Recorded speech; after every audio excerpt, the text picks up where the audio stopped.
Audi versus BMW in the mid-size segment. The all-new Audi A5 challenges the BMW 4 Series Gran Coupé, and it would be the same comparison also to the BMW 3 Series, but we picked here the 4 Series Gran Coupé because of the fastback opening, because now the all-new generation of the Audi A5, A4 and A5 are merged together, and this one has the fastback opening. That's why the 4 Series Gran Coupé is more comparable. But if you want to compare it to the 3 Series from the BMW, it's more or less the same comparison. So interesting for everyone now to watch which one will prevail with Thomas and Autogefuehl in 4K, full screen, full length. Starting, let's go with the Audi in this new generation. Very wide here, this grille. Then the Audi rings are in this case darkened out, but you could still get brighter ones. We have both cars in gray. This is here a magnet grey with the Audi, and here a frozen grey with the BMW. This is a matte paint. Of course, you can go for normal metallic paints as well. This one here, 5,000 euro extra here, this very paint. Interesting. And yeah, Leah's shaking her head. Yeah, but it's cool, right? The matte paints are cool, definitely. The length, this becomes interesting. The new generation of the A5, which is A4 and A5 at the same time. It's a little bit longer now, 4 meters 83 or 190 inches. Which is 5 centimeters or 2 inches longer than our 4 Series here today. And most of that, about 4 centimeters, goes into the wheelbase. So I'm looking forward if the longer wheelbase in the A5 will somehow be a different driving experience than later on. Of course, everything with German Autobahn for you. And we also have 19-inch wheels on the BMW today.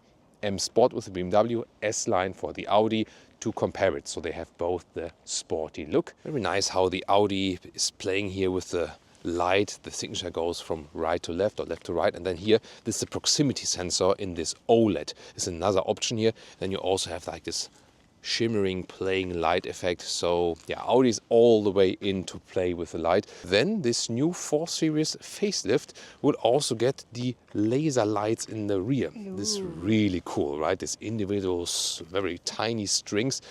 Yeah, that says here also BMW laser. So that looks very fancy indeed. Suspension logic is actually pretty similar. Base suspension, then a fixed sport suspension, M Sport or S Sport suspension. And then we have both cars equipped here with the third option, the adaptive suspension. It's only adaptive M suspension and the adaptive S suspension. And that's why it's also very comparable then from the comfort here today. I can already tell you so far, these two cars have a little bit different emphasis in driving, but more to that later. Let's take a look at the engines right here. I always like that shot. So with the Audi, we have a 2-liter TSI here today, 204 horsepower. In the US spec, it would be 268 horsepower, so it also depends on the market. No mild hybrid here. For the all-new Q5, this engine also gets a mild hybrid system. Here, Audi said they want to try to keep the price lower. If I look at the price list, later more about that, I don't think it worked actually. And here with the BMW, we have the 430i, also a 2-liter 4-cylinder with 245 horsepower. This one here, in this case, 6.1 seconds in the acceleration figure, which is 1.5 seconds quicker than this one, because at the time of this filming here, there is no like horsepower-wise comparable engine available. This is the one that came closest to that. Key fobs, Audi and BMW, both nice, aren't they? Door closing sound here in this case. I mean, for frameless, it sounds quite good. But of course, since it's frameless, it always sounds a little bit thinner. The Audi, yeah, I mean, in this case, sounds naturally better, but also the advantage that this one here has frames around. Then inside of the doors here of the 4 Series, soft touch on the top part, also nicely structured here as well for the elbow. Maybe could be a little bit softer. Then nice classic window levers. Also here with this slight galvanization, easy controls. However, no felt covering here at the inside of the lower door pocket. Then, since this is the M Sport model, we also got the M entry sill badge and also the M steering wheel here with different graphic in the lower part, real buttons.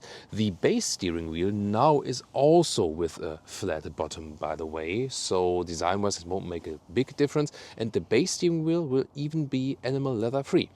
The seats here are in the normal versions, base versions, also here in the M Sport, but always leather free. And this is like in the high-grade leatherette here, and you see the seating depth. The Einsitzhöhe is also good. Also has this slight perforation that you have a passive ventilation there as well. Cockpit overview, since the most recent model year changes or then the most recent facelift, some things have changed actually. And you have this updated curved screen here, 2 different monitors. This is also different. You have some more ambient lighting right here and a new structure and also new knobs here for the air vents.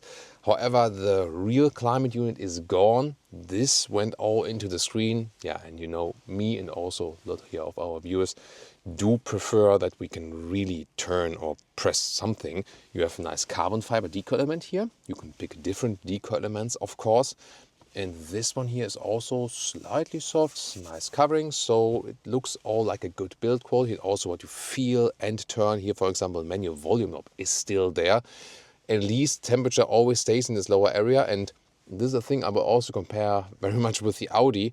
So to click it here, you can actually rest your hand here, you know, and this is, let's say, wide enough to do that. Yeah, we will soon, as I said, compared to the Audi, again, not the most ideal solution. And then there's always said, yeah, but you can then talk to the car. But I think talking to the car is not quicker than just turning a knob. Whereas with GPS input, talking to the car is quicker. So I always prefer the solution for the individual use case. What is better for the individual use case? Then the steering wheel here is actually very thick. So BMW uses more thicker steering wheels. Audi usually uses slimmer steering wheels, shifting pedals behind the steering wheel, and for volume control also here with the right thumb, and you have nice clicking sounds, and you can also control the infotainment system also here from below. So this is still possible, and you have the classic hotkeys. So it's a mix of conservative and infotainment only control, and I think that's still good, although I miss the climate knobs. Here also for your elbow, it's soft enough, could be maybe a little bit softer. You fold this up, a lot of space underneath, USB-C charging with the cable. I usually prefer that because the inductive charging pad tends to overheat the smartphone. There's not much legroom, like at least when someone tall is driving in the front. So you see here, I do fit here with a tall adult, also headroom wise with 189, 6'2", but nothing more, you know, so it should be, I think, more space. I'm looking forward if this will be different with the Audi, because the Audi, told you initially, has a little bit more, just a couple of centimeters more wheelbase.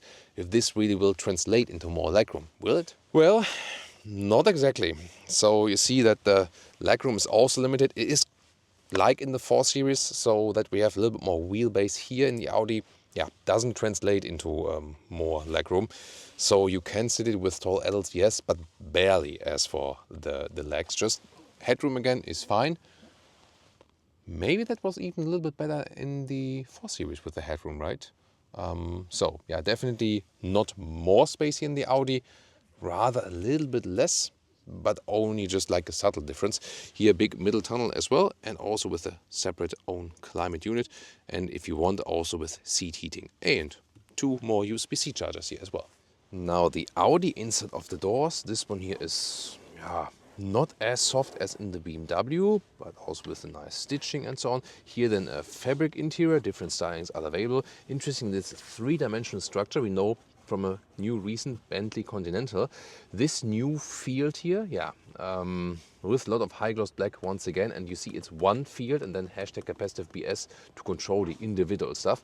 Also no covering at the inside of the doors or something, also very slim.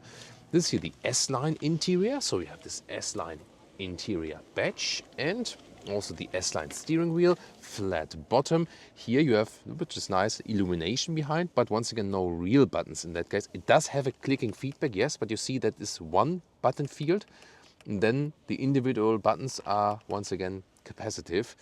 Yeah, and then the seats, these are the fabric seats.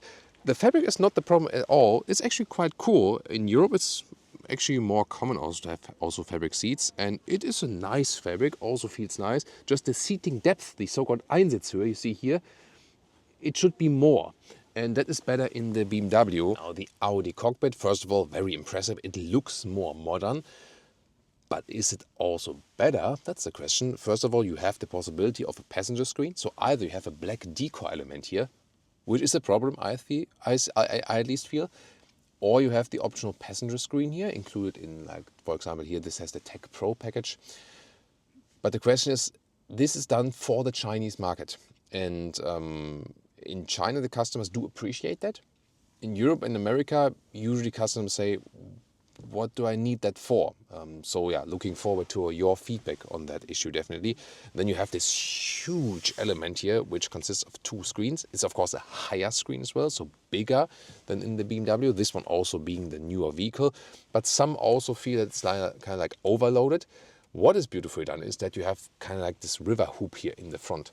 So it has a round structure, and when you activate the ambient lighting, it's hard to see on camera when it's daylight, but I have to activate it here on purpose, because usually while driving it is deactivated in daytime, and I don't know why that would be. Yeah, it's due to the light sensor actually. And then to change the climate, they all thought, yeah, you rest your hand here and then do it like this, but that is like a big split in the fingers, because you have this hump here, and then it's trickier to do than in the BMW, where you have more open space here. So I think it's not a great ergonomic thing to do that here. And you have to think about in the A4, A5, they had the best climate unit ever in the automotive industry, with this round metal knurled and then clack, clack, clack, clack, clack, like with a metal high quality stereo or hi-fi machine. This was the best, and they got rid of the best AC unit in the industry to be replaced with this. It's a general problem in the industry. I feel some say it's not a big deal. To me it is, actually. Yeah, but the solution, how you can reach it, is a little bit easier still in the BMW. Trunk comparison, and yeah, this is always a pretty cool shot when both are opening here with the keys, isn't it? Liter-wise, 470 liters for the BMW 4 Series Gran Coupé, and here 445 liters for the Audi A5, when it has not a mild hybrid system. Otherwise you lose a little bit of the liter figures as well. Yeah, but then again, what about the measures? So first with the BMW, about 1.40 meters in width. This cabin trolley easily fits underneath. And the interesting thing is that here the height, even underneath the cover, is about 50 centimeters, so like 20 inches, and that's also carried through even a little bit higher here. This is explaining the liter figures, because in the length it's only about 1.40 meters. This will be longer with the A5. And now the interesting comparison to the Audi. So first of all, in the width is pretty much similar, also about 1.40 meters. However, the length here, this is about 10 centimeters longer, so 1.10 meters or 43 inches. Yet again, this one here is flatter, only about 40 centimeters or 16 inches here. So because it's all the way flatter in this area, then the liter figure is bigger with the BMW and smaller here. Sport mode.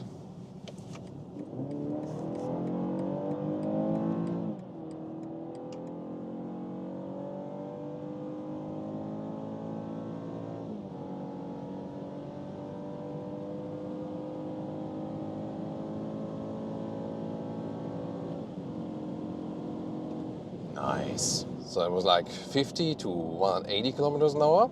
Really nice. 6.1 seconds is the official acceleration figure.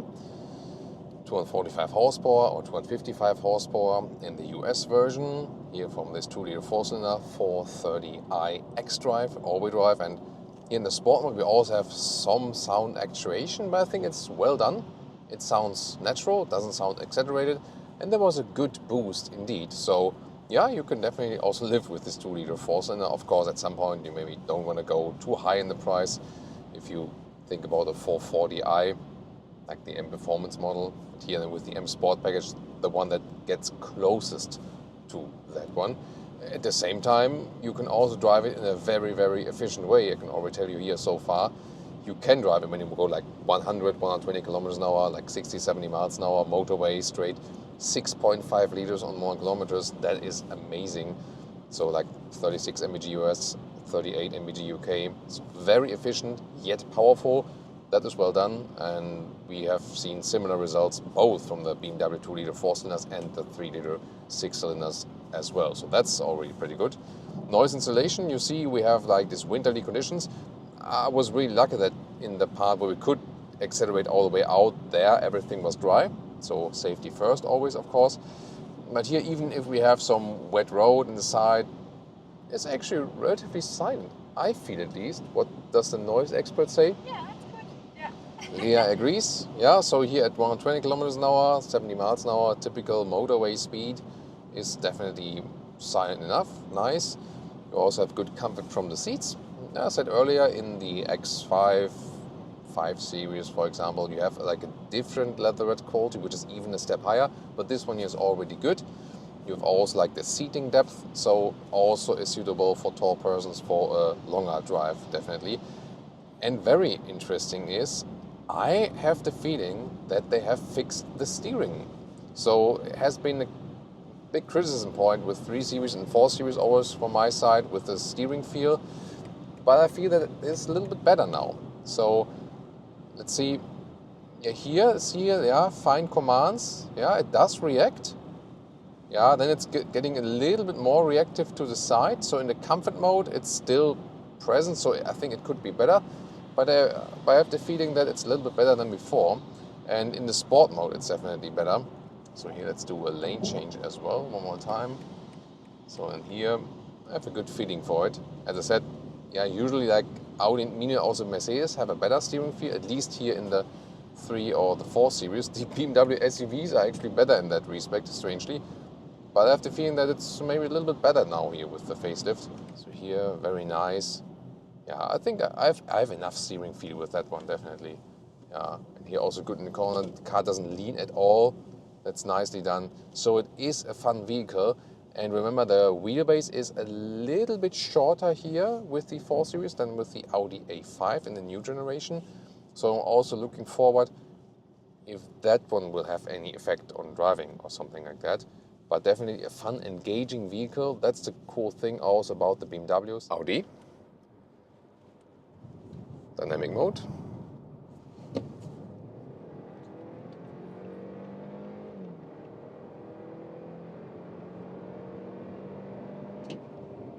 Well, I was like 55 to 115 already. Of course, this one here is not the very comparable engine. Yes, from the base displacement setup, 1.5 seconds slower than the BMW one, because here this one is the most comparable available at this moment with this new generation. Different ones maybe later to compare. And also the US version will be more powerful than this one here we get in the EU. In both cases, this one here, no mild hybrid, because that's a different decision with the Q5. This engine here gets the mild hybrid. Here they said, let's keep it lower in the price without the mild hybrid system. Not sure if that's the correct decision, because we already see a big difference in the consumption, like long-term motorway between the BMW here and the Audi. The BMW, might remember, already said 6.5 liters on 100 kilometers. Here 8.5 liters on 100 kilometers, so it's like 2 liters on 100 kilometers more. So this one here, 27 mpg US, 33 mpg UK, whereas the BMW was like 37 mpg US and 43 mpg UK. So like 10 mpg more. Yeah, so that's a massive difference indeed. And what I'm rating here is really the engine difference, but without the acceleration difference, because as I said, the US version would be more comparable there. But you also feel differences there, because in general it's also good here, but the responsiveness of the engine and also how sovereign it feels, how sophisticated, how cultivated, that one is also better in the BMW. And also some of the shifting processes. Just in the BMW, you accelerate and the car's shifting and you think like, wow, that's giving me a lot of satisfaction. That's how it's supposed to be. But here in the BMW, that's in the BMW, but here in the Audi, it's all good. But how the engine reacts and how the car is shifting doesn't give you satisfaction. That is the main difference. So the BMW to me already leads in the engine and transmission aspect. However, what we have to say is that the suspension here in the Audi is excellent. At the moment we are here in dynamic mode, and we also have the optional adaptive suspension mounted here in this vehicle. In the dynamic mode it's also on a stiffer note, but it's still extremely comfortable. Well done. 19-inch wheels on both vehicles, we have it here as well, so very well comparable. And to select the driving modes, we don't have to confirm something in the screen, I can also select it here, just press it through, and then in the balanced mode, they now call the auto mode just balanced, because everyone was confused before and thought that in the auto mode, which was the basis mode in the Audi suspensions, everyone thought the car is selecting the mode itself, but it's not doing that. Auto was just like a normal mode, and that's why they call the normal mode now balanced. And here, even softer. So that's really the thing, and Audi is mastering that very well, this balance between sportiness and comfort. But definitely we have it more, in comparison to the BMW, pushed towards the comfort side. But looking forward, when we go some quicker corners and so on, if that will lose sportiness, or if this one here is also sporty in the suspension, we just gain more comfort. The lane changes are also really cool, a lot of fun. The steering feel is also better here in the Audi. It's just more precise from the very low degree angles here. So no dead zone area, and also that transition between here, like when you start here, and then you go a little bit more to the outside. So as I said, in the BMW, it's a little bit better than before, but still there's this, then here it's a little bit more loose, and when you go to the outsides, it's too sensitive. That's the BMW. Here in the Audi, it's perfect, because you don't feel that you would have a difference between where you are with the steering. Everything kind of feels just as it should be, So I have good control here, but at the same time, it doesn't overreact when you go a little bit further. So the Audi steering setup is perfect. And that is a very interesting finding. And they are both on a very high level, definitely, in all the different aspects. But these very fine nuances you only feel when you directly drive them after each other. And once again, BMW better in engine and transmission. The Audi better in the steering, and the suspension is more comfortable, although the suspension are both good, definitely. Any Leah remarks so far?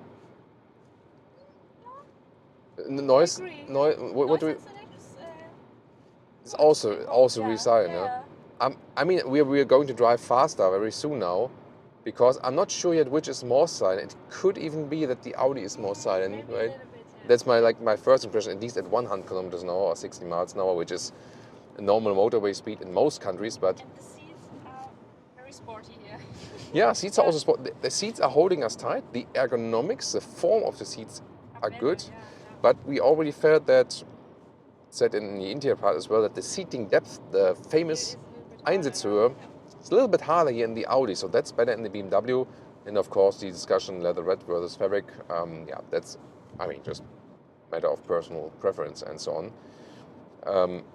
I feel the steering, the steering is great, but I feel that how it is set up here in this cockpit, I have this, where's it? Yeah, Leah is making fun of me now again, but because that's like in German we can say a monk subject, OCD, like OCD, OCD subject, because I always feel like in the steering should be like perfectly aligned in the cockpit. Here now, first of all, this S combination, it feels really good, nice. Suspension-wise and comfort-wise, that's really cool. That's nice. Feels excellent. So it is fun, it is sporty to drive. The wheelbase here is a little bit longer, as I said, couple of centimeters. Do you feel that? Maybe a little. So I would say from the first impression, the BMW does feel a little bit sportier, does it? You agree, yeah? And like as a passenger, when I throw around the car, where do you feel better, here or in the BMW? BMW. In the BMW, interesting. Now it gets even more interesting. Which one would you take home? Which one would I take home, and why? Well, first of all, as for the fuel economy, that one clearly goes to the BMW. 6.5 or like between 6.5 and 7 liters, depending on Autobahn or city, for the BMW. So we are in the mid 30 mpg US region, in the mid 40 mpg UK regions. Pretty good for a vehicle with that power already. And the Audi, even though we have this Quattro Ultra there, doesn't bring you too much efficiency. Remember, this one is no mild hybrid system. The BMW does have some recuperation possibilities. And the Audi, just in the Q5, or for example, if you go for the diesel version, then you have a mild hybrid engine here in the Audi. But here we ended up with some 8.5 liters on 1 kilometers. So we're here in the mid 20 mpg US region, in the mid 30 mpg UK region. So about 10 mpg difference, or almost 2 liters on 1 kilometers difference. So the Audi clearly less efficient, although even this version here has way less power. But something there's also to do with that, because you can run this one here, for example, at lower RPM. Also from the engine and transmission, clearly goes to the BMW, because every shifting process, it goes like, it's almost like a symphony in shifting and the engine sound and so on. And the converter automatic here is just doing a phenomenal job. Doesn't mean that the Audi is bad there in any way, but just in a direct comparison there, the engine and transmission setup feels so much more refined and cultivated in the BMW here. And you clearly feel that. Everyone who drives these vehicles clearly feels that. From the exterior, to me personally, I found both very beautiful, both also inside the brand, very beautiful cars. Of course, the front grille with the BMW is always a matter of discussion, but I think that's totally personal preference. I really like both from design. So exterior-wise, I would take home both actually. From the interior, we have some elements that are, better here, better there, and so on. Both are actually in a good build quality. With the Audi, some comments were there that it's maybe like a little bit too overloaded with all the screens and the large screens and so on. Then again, the seating depth, the Einsitzhöhe is better in the BMW. Like to have a little bit more, cushion underneath the ischial tuberosity, the sit bone. That's very important. And BMW also with the more animal-friendly solutions, that the base versions are completely animal-free, even the steering wheel going in a sustainable direction. Audi has some offers, but nothing is ever animal-free with the Audi here. The fabric seats would be one solution. Not everyone likes them, so I think it's a better solution here from BMW, going with more seating depth. Hey, we have a high-grade leatherette, perforation, and that's fine for everyone, So better approach as for the comfort and the materials with the BMW. Space, both leg space in the rear compartment, that's a problem for both. And the trunk, very well usable here, both in the A5 and in the 4 Series, because of this lift back opening. So that's very versatile in this very respect. And then we also have the pricing aspect. So they both start, both in Europe and the US, around 50,000 euros or dollars. If you spec them here like they are now, with a lot of stuff in there, you can also come close to 80,000 euros. The very vehicle stand here, 78,000 euros, 85,000 euros. But this large price gap then is mainly because of the paint, because this one here is 5,000 euros extra paint. So if you would take a base paint or just like, normal metallic paint, the price difference between these two would only be like 2,000 or 3,000 euros. So they more or less come at the same price. And then also the question is what leasing rate you maybe get and so on. So price is not really an issue. They are both very close there, and it always depends on the spec. Yet again, this one was already that one with more horsepower and so on. And then when you combine everything together, the question is, what did the Audi do better? Suspension was actually better, more comfortable. Better in a comfort sense. Then again, the BMW drove sportier. The Audi has the better steering feel. That one is definitely better also with the Audi. So if you like, let's say, a more comfortable, drawn back, sophisticated approach, maybe then the Audi is more something for you in driving.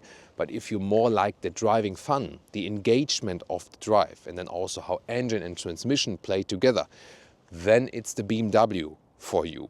And I think overall, if I combine all the different aspects, really the Audi has the more comfortable suspension and the better steering. But all the other things like seating, comfort, then the engine, transmission, fun in driving, fuel economy, that all speaks for the BMW. So then bottom line, we have more factors speaking for the BMW here than for the Audi, and that's why I would also take the 4 Series home with me here today. What's your verdict? What do you think about it? Let's discuss in the comments and tune into more comparison reviews.